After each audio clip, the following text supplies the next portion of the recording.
Allah Subhanahu wa Ta'ala berfirman dalam surat Maryam ayat 57. Wa rafa'nahu makanan aliyya. Artinya, kami telah mengangkatnya ke tempat martabat yang tinggi. Ibnu Katsir menjelaskan ayat tersebut tentang ketinggian martabat Nabi Idris alaihi salam. Hal ini turut disebutkan dalam Asy-Syahihain tentang hadis Isra Mi'raj, bahwasanya Rasulullah SAW pernah bertemu dengan Nabi Idris alaihi salam di langit keempat. Assalamualaikum warahmatullahi wabarakatuh. Selamat datang di channel Pelangi Keajaiban.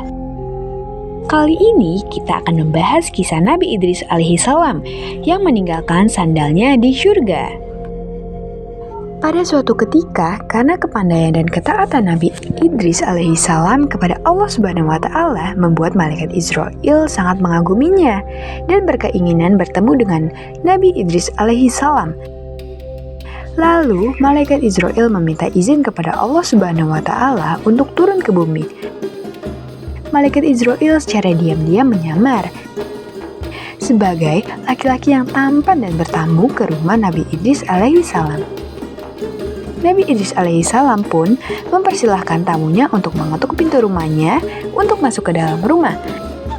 Sesampai di dalam rumah, malaikat Israil mengungkapkan kepada Nabi Idris bahwa dirinya ingin mengenal lebih dekat. Nabi Idris alaihi salam lantas mengajak malaikat Israil untuk menginap di rumahnya.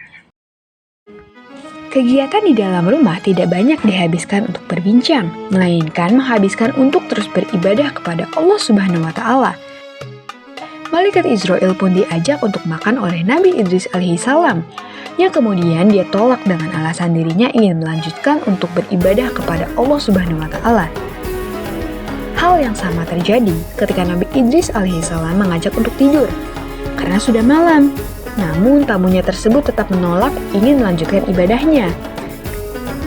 Keesokan harinya, kejadian yang sama berulang-ulang membuat Nabi Idris alaihi salam terheran-heran.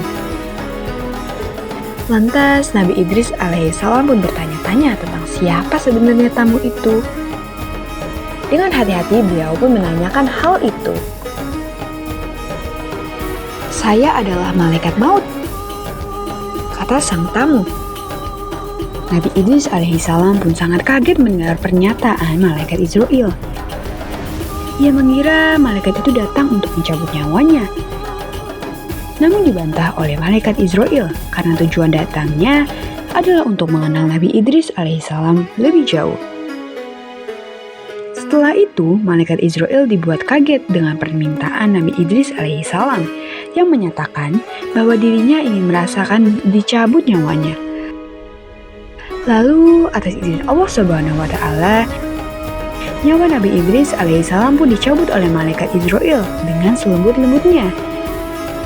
Nabi Idris juga meminta untuk ditunjukkan surga dan neraka dan diizinkan oleh Allah Subhanahu wa Ta'ala. Beliau sangat terkejut ketika melihat neraka yang sangat menyeramkan itu.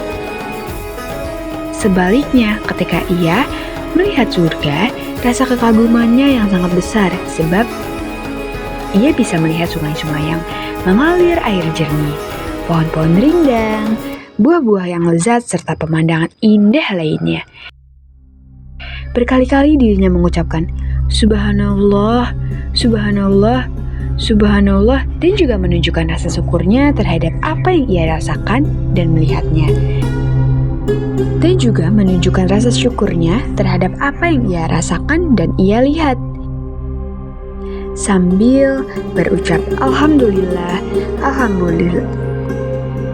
Saat sudah waktunya keluar surga, beliau teringat bahwa sandalnya masih tertinggal di dalam surga. Beberapa sumber menyebutkan sandal Nabi Idris alaihissalam berada di bawah pohon yang rindang. Lalu dirinya masuk lagi untuk mengambilnya. Selang beberapa saat, malaikat Israil kebingungan karena Nabi Idris tidak segera keluar dari sana. Ternyata Nabi Idris tidak ingin meninggalkan surga Allah Subhanahu wa Ta'ala tersebut dan ingin tetap berada di sana. Atas izin Allah Subhanahu wa Ta'ala, akhirnya Nabi Idris alaihissalam diperbolehkan oleh Allah Subhanahu wa Ta'ala tetap tinggal di surga keempat tanpa menunggu datangnya hari kiamat. Sejumlah riwayat menyebutkan bahwa Nabi Idris alaihissalam dicabut nyawanya oleh malaikat Israel di langit keempat. Semoga kisah ini menambah keimanan dan ketakwaan kita kepada Allah Subhanahu wa Ta'ala.